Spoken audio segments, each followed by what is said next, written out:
Let's bring them on, ladies and gentlemen.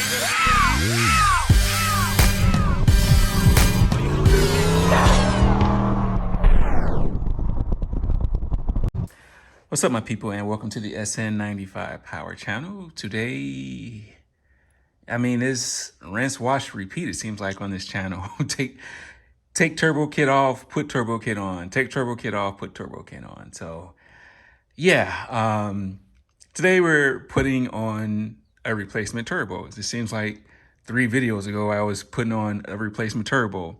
So I was having some issues with that offshore turbo, so I decided to go back to precision. Now, honestly, I really didn't want to go with this big of a turbo again. Channel sponsor Gears Auto Works was gracious enough to hook us up with a new turbo. So this is what I'm rolling with. This is a Precision 7675. It's basically the same turbo I had last year that I was saying was too laggy. But I really wanted this in a 0.81 turbine housing, but Precision has such a delay in manufacturing just to get that housing. I think they say it was like almost like a 4-week delay.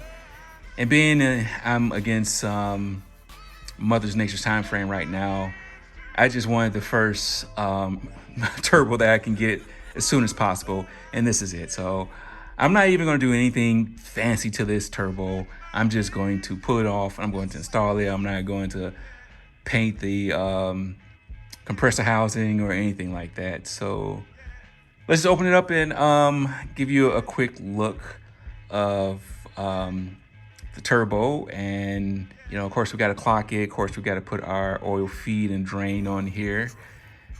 Fairly simple installing a turbo on a turbo system. You just want to make sure your feed is at 12 o'clock and your drain is at 6 o'clock. And that's pretty much it, as far as that's the center section, the chara, not Naruto chara, but they call it the center section of the turbo chara.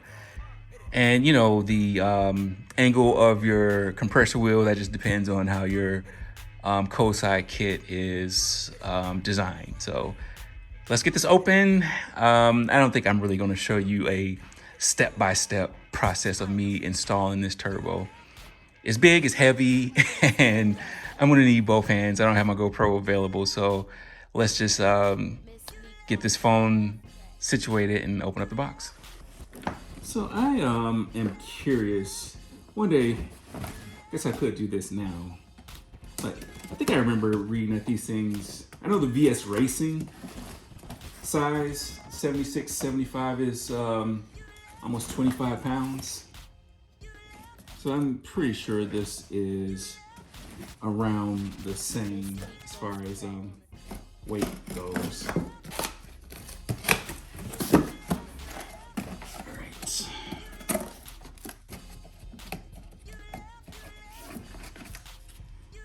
Everybody loves stickers.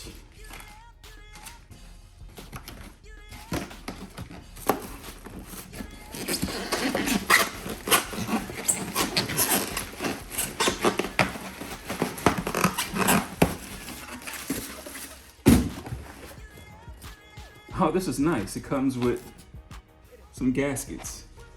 I think this is the drain gasket. Let's see.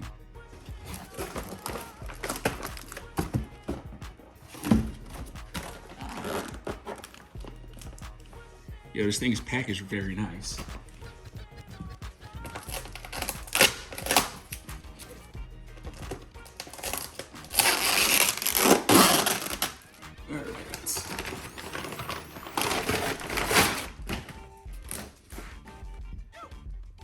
All right, so 3-inch inlet, which I'm a vibrant guy, but when I was making my boost pressure test kit, this was what they had in stock at the parts store, so that's what we'll go with. Warranty information, make sure you send that in. And make sure you take that out too. Like, that would suck if you left that in there on this compressor house and you fired everything up and you just shredded everything. All right.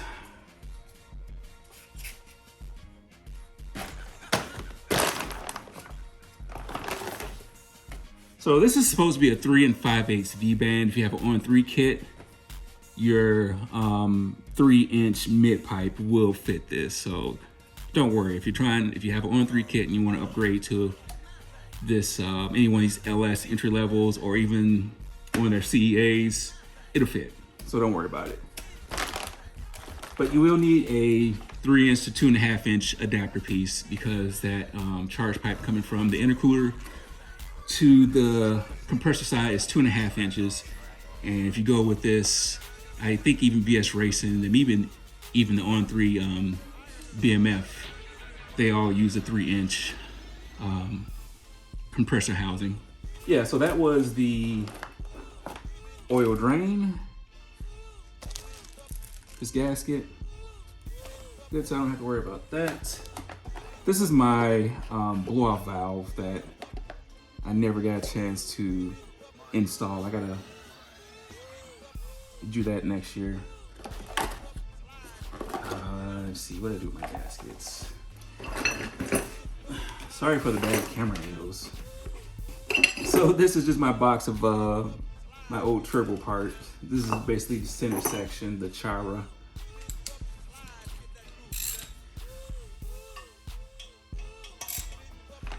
So for my drain, I just like to use a 1/2-inch pipe.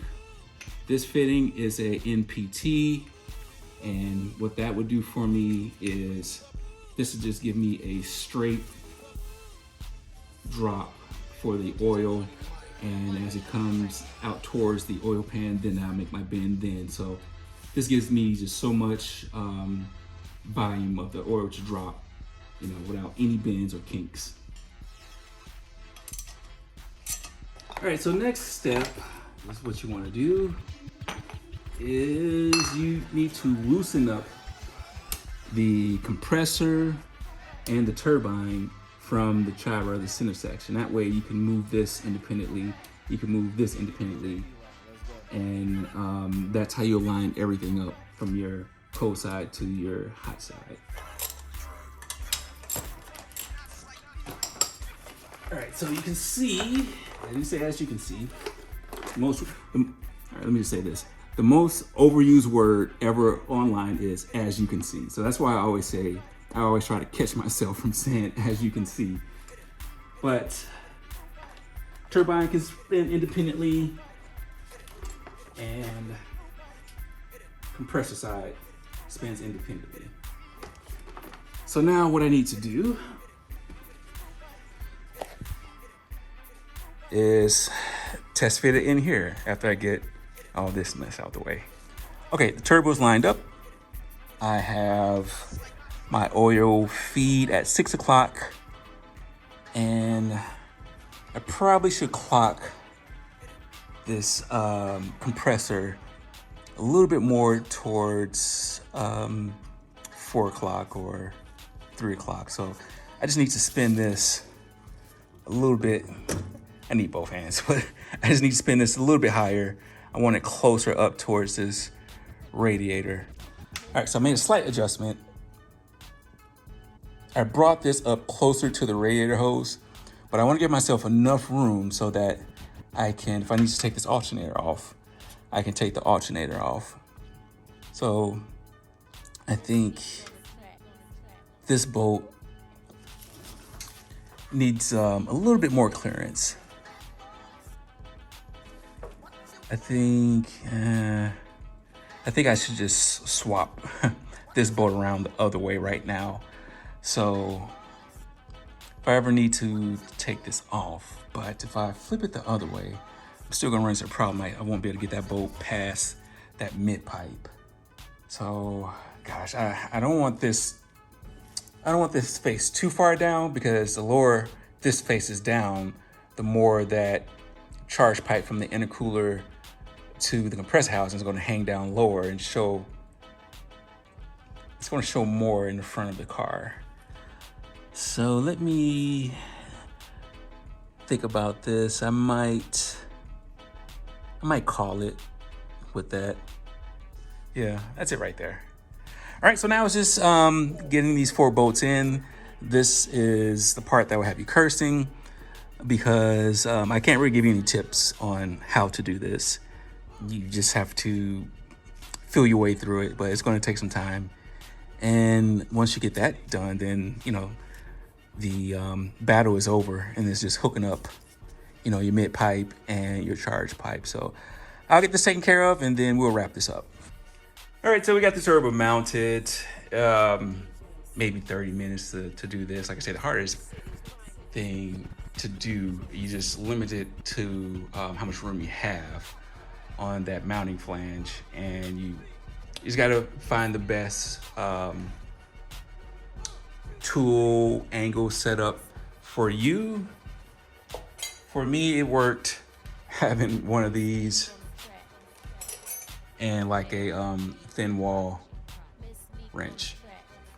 So it's all downhill from now. It's just hooking up silicone couplers, hooking up the mid pipe, and oil drain and oil feed. So that's really it. You know, I'm not, like I said, I wasn't worried about painting the turbo right now just because we're so late into the season and I really haven't done anything with this car yet. So I just want to get the car back together so I can do some pulls, see how much better the car runs now that I've fixed all those little boost leaks.